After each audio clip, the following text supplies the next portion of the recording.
এবার জিম্বাবুয়ের বিপক্ষে পঞ্চম টি-20 হেরে সরাসরি যাদেরকে দুষলেন সাকিব আল হাসান। তো সম্মানিত ভিউয়ার্স, বিস্তারিত জানতে পুরো ভিডিওটা না টেনে সম্পূর্ণ দেখতে থাকুন।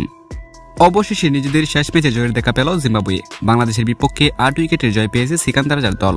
টাইগারদের দেওয়া 158 রানের টার্গেট পেরিয়েছে তারা 9 বল হাতে রেখেই, যার ফলে 4-1 ব্যবধানে সিরিজ জিতল টাইগাররা।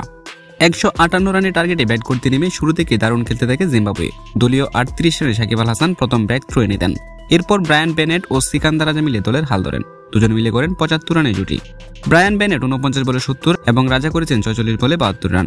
টাইগারদের পক্ষে 9 রানে 1 উইকেট নিয়েছেন সাকিব। 55 রানের খরচায় 1 উইকেট নিয়েছেন মোহাম্মদ সাইফুদ্দিন। এর আগে টস হেরে ব্যাটিংয়ে নেমে শুরু থেকেই দুঃখেছে বাংলাদেশ।